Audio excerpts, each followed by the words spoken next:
Arezzo, and we are on the bell tower. We're in the bell tower of the town hall.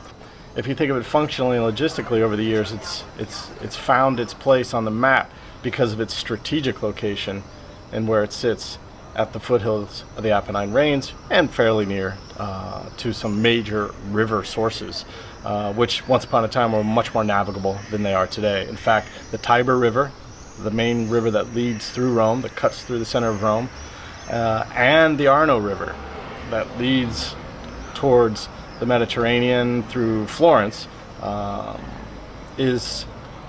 both have their source here in Arezzo, just in the hills. So again, it's strategically located on the peninsula, and that's been an important part of its history.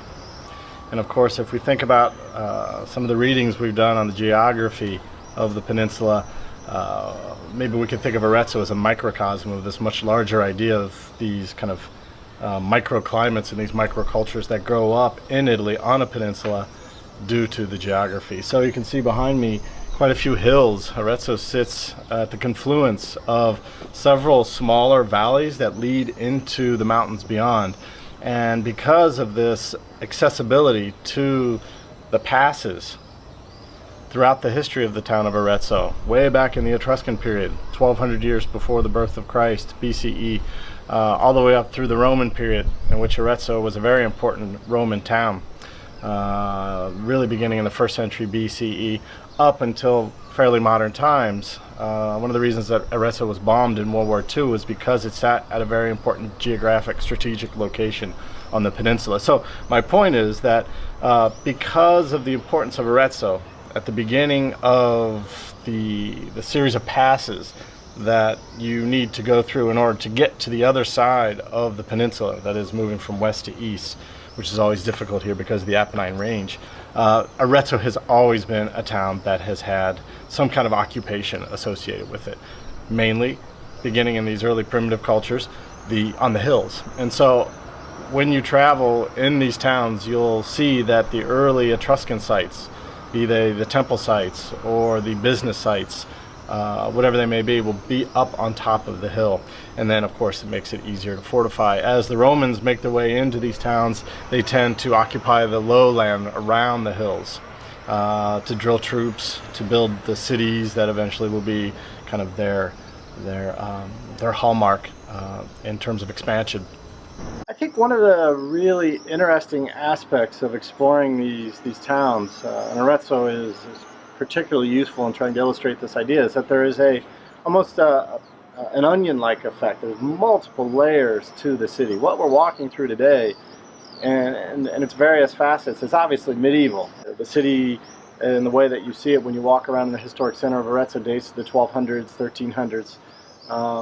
And so it's important that you see that and you recognize that, and that's first and foremost what you visualize when you come into the city. But the really interesting contextual understanding of these medieval city-states, Arezzo in particular, is that there are many layers underneath. I've kind of alluded to this in that there was an Etruscan culture that was here.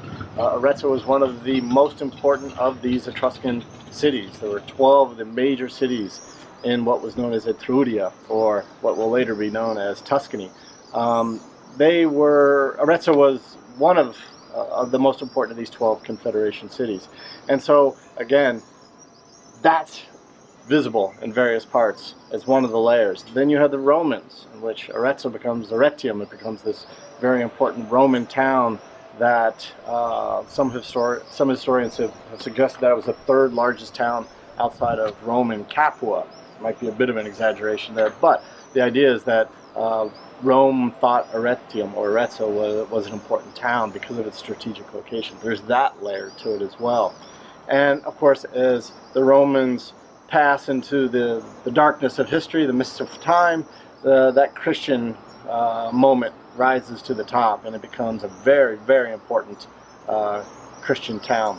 It becomes the largest diocese, and I think still is today, in Italy. And so the bishops become extremely powerful. They almost become leaders, political leaders as well as spiritual leaders in the city. So again, layer upon layer upon layer. Some of the angles that we can glimpse the city from allude to this. The hills are interconnected with this layered history. The hill where the fortress is was separated from the hill where the cathedral is. Now you can almost throw a baseball across the park and hit one or the other if you got a strong arm. But traditionally, these two hills were separated by a ravine. This is very typical of the Etruscan building process, urban planning. In the 1560s, when the Medici effectively take over, run roughshod over Arezzo, and thus begins that animosity between the Aretines and the Florentines, the entire area of the park with its beautiful views has to be remembered in this layering approach as it is a third of the city. So right now we see 2/3 of the medieval city walking around in modern times. A third of the city was devastated by the Medici dukes in the 1560s. It was torn to the ground, torn down. And the stone and the brick that was left was used to build a fortress on the hill that you see today to protect the Florentines from the Aretini, from the Arezzo folks. And so that look that you see now, the beautiful park with the fortress that's being redone, it's fantastic, it's great for tourism, but it represents kind of a thumb in the eye to the Aretini, the citizens of Arezzo, because it's a symbol of Medici dominance as part of this layering effect. And next to it, across the park that you see today, is the cathedral complex. So you have these two entities that wield power here in the city from the very beginning of its inception in the Etruscan period all the way up until modern times. That is the political center and the religious center. So all of that is embedded into these layers in a way that requires the visitor to take a little bit of time, take a little patience, and maybe do a little bit more research, and in order to come to a better understanding of how this city came to be and its importance in the history of the peninsula, you need to dig into those layers and try to mine the important aspects of that history.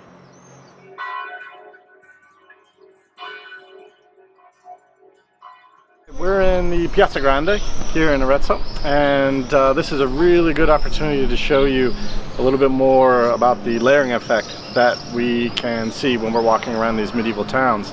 The piazza itself is kind of at a strange angle, as you can see behind me. That is not usual. Most of these Italian city-states had big, wide open piazzas that were flat, so you could certainly bring the cattle in, you could bring produce in. It was the economic epicenter of these smaller towns. This one sits on kind of on an angle, which has a lot to do with the fact that Arezzo itself sits on an angle. The city is built in kind of a radial approach. It's not a real grid system in the way that you would normally associate an Etruscan town and then a Roman town, but rather kind of a radial effect based on the hill where the town hall is in the cathedral. But at this point, you can see the effects of the hill.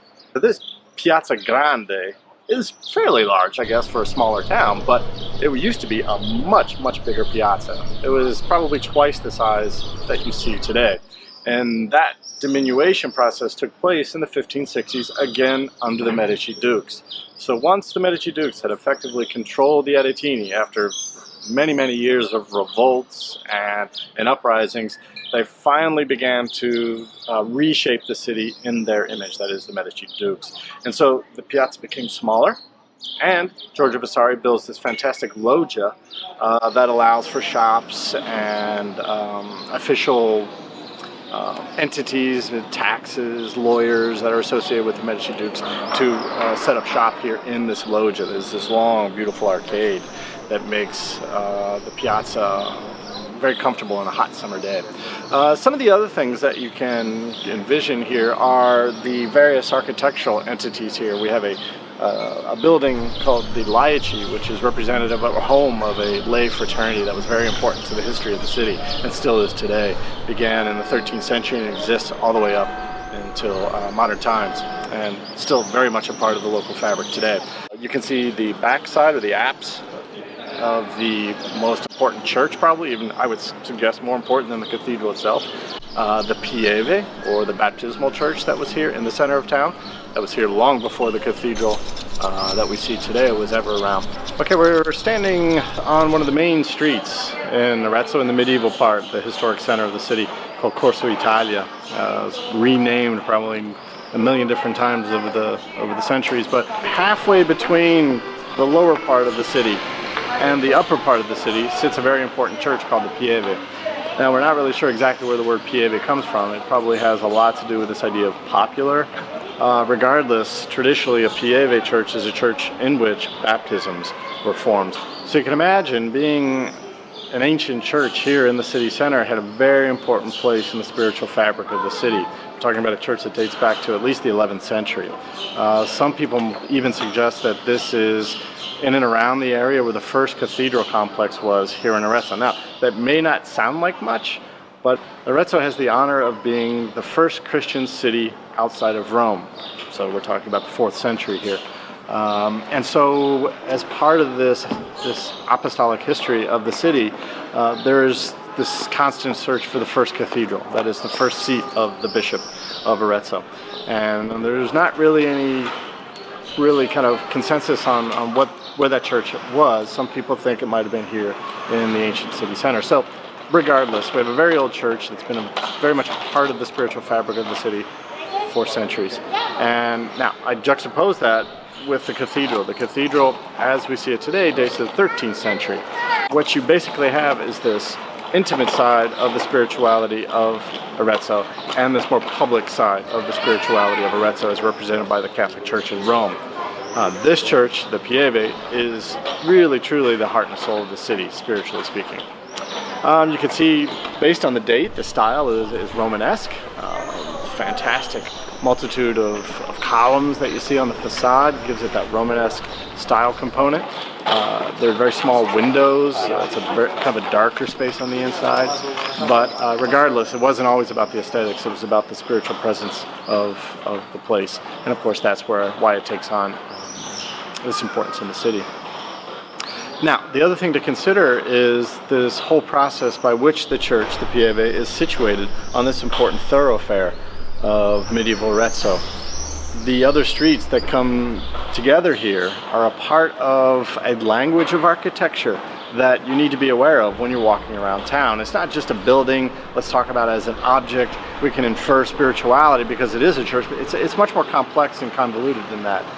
The church takes on a very particular kind of an architectural language that's best kind of envisioned or illustrated by the terrace out front. When we go to the top of the terrace, we immediately, because we rise above the street level in a very kind of monumental way, we have the ability to view out down the Corso Italia, the main thoroughfare. We can look up towards the cathedral complex. We can look to each side and see the various smaller streets where the shops would have been filled. So we sit at the confluence of these entities within the medieval city that make it tick, that make it run, that are part of the everyday lifeblood of the city. And addressing the crowds from that point, with that spiritual backdrop, gives the message a really profound resonance and importance. And of course, the bishops would key in on that, and they would very much use that urban landscape to their advantage and to emphasize their messages, be they secular or be they religious. So it's a church that not only is the heart and soul of the city, but it's evocative of the power and the prestige of the church or the messages that are being spoken by the individuals coming out of the church or speaking from that monumental terrace out front. Some of the other aspects of this piazza have to do with, again, the layering effect, but much more modern, that have to do with the 1930s. During the fascist period, Mussolini kind of enabled these small city-states to take on a presence of their own. So they were asked to kind of recreate their past, to glorify that past, that individualized quality that each one of these city-states had back in the day before unification in the 1860s and 70s. So the monies that came in from Rome during the fascist period were used to reconstruct these towns to make them look more authentic, if you will. Of course, we don't do that these days with buildings and historic monuments, but in the 1920s and 30s, there was this process by which everything looked medieval. There was a famous joust that was performed here, and eventually that joust becomes very much, and still is very much today, a part of the fabric of the city.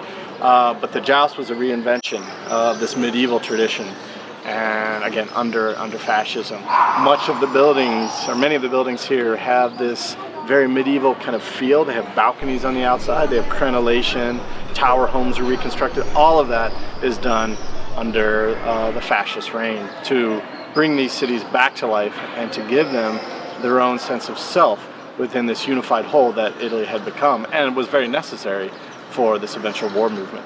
One of the important layers of the history of Arezzo is this period really between 1943 and 1945, so obviously I'm talking about World War II here. Arezzo itself doesn't necessarily play a pivotal role. It's not a Monte Cassino battle site or anything like that. But because it is at a strategic location, and of course that would mean in World War II that the train lines were very important here. This was one of the areas where the train lines would begin to go east-west. Not just north-south, but we're at that kind of nexus point for the train lines to be able to do that. And so it was strategic in that sense. So as Mark Clark's Fifth Army was making its way up from the south, there were a series of bombings that were done by the Allies. This was called Operation Strangle. And the idea was to just bomb the forward or the northern advance of the Axis armies, the German army. And so as a result, many of these towns that were strategically located, like Arezzo, Monte Cassino is another example, though Arezzo doesn't take on that kind of importance as a pivotal battle, but it was a part of the bombing strategy under Operation Strangle, and it was devastated. So 50% of the city was destroyed. Most people don't realize that when they walk through the city, but you'll see as you look around you, some of the buildings look very old, some of the buildings look strangely new, or maybe post-World War II kind of style, very blocky, very modular, very functional, to be quite honest. When the war ends, there was a desperate need to rebuild and to create homes for people to move back into the city, to populate the city again. And so during these bombing raids, 50% of the city of Arezzo was destroyed, and you'll see that as evidence of the past, recent past.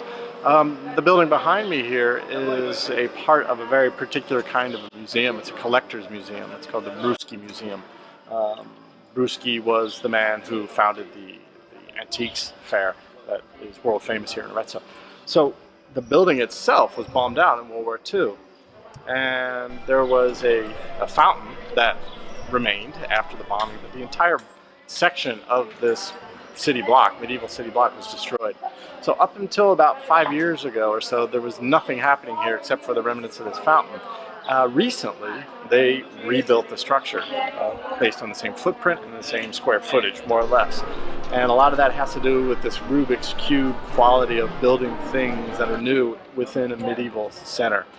This is the Historic Monuments Board and their way of reconciling the need for present structures and the past, and preserving the past, the traditions, and the look of the past. So what you see is a building that's obviously modern, incorporated into an older fountain. So this is just a kind of a fun example of how the Historic Monuments Board in Arezzo, and you can think about this in a macrocosm in Italy at large, how they reconcile the past and the present.